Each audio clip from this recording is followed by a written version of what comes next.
കിഴക്കൻ ഉത്തർപ്രദേശിന്റെ ചുമതലയുള്ള ജനറൽ സെക്രട്ടറിയായി പ്രിയങ്ക ഗാന്ധി ചുമതല ഏറ്റെടുത്ത നാളുകൾ മുതൽ യു.പി. കോൺഗ്രസ് രാഷ്ട്രീയത്തിൽ നിർണായകമായ മാറ്റങ്ങളാണ് ഉണ്ടാകുന്നത്. അത് യോഗി ആദിത്യനാഥിന്റെ മണ്ഡലം ഗോരഖ്പൂരിലും ദൃശ്യമാണ്. ബി.ജെ.പിയുടെ മുതിർന്ന നേതാവും ഉത്തർപ്രദേശ് മുഖ്യമന്ത്രിയുമായ യോഗി ആദിത്യനാഥിന്റെ തട്ടകമായ ഗോരഖ്പൂരിൽ നിന്ന് കോൺഗ്രസ് ജനറൽ സെക്രട്ടറി മത്സരിക്കണമെന്ന ആവശ്യം ഉയർന്നിരിക്കുകയാണ്. ആധുനിക ഝാൻസി റാണിയെ ഗോരഖ്പൂരിലെ വോട്ടർമാർ ക്ഷണിക്കുന്നുവെന്ന പോസ്റ്റർ മണ്ഡലത്തിൽ വ്യാപകമായി പ്രത്യക്ഷപ്പെട്ടിട്ടുണ്ട്.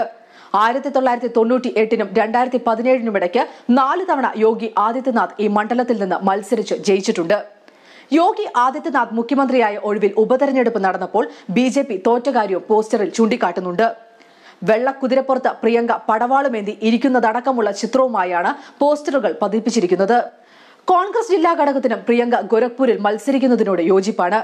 കിഴക്കൻ ഉത്തർപ്രദേശിന്റെ ചുമതലയുള്ള ജനറൽ സെക്രട്ടറിയായി പ്രിയങ്ക നിയമിതയായതിൽ ഞങ്ങൾ സന്തോഷിക്കുന്നു. ഗോരഖ്പൂരിൽ നിന്ന് പ്രിയങ്കയെ മത്സരിപ്പിക്കണമെന്ന് ഞങ്ങൾ പാർട്ടിയോട് അഭ്യർത്ഥിക്കുന്നു.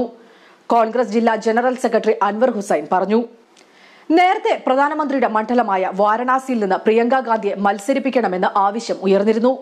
വാരണാസി ഉൾപ്പെടുന്ന പ്രദേശത്തിന്റെ ജില്ലാ ഘടകവും ഈ ആവശ്യം ഉന്നയിച്ചിരുന്നു. പ്രിയങ്കയ്ക്ക് ചുമതലയുള്ള കിഴക്കൻ യു.പിയിൽപ്പെടുന്ന മണ്ഡലങ്ങളാണ് വാരണാസിയും ഗോരഖ്പൂരും.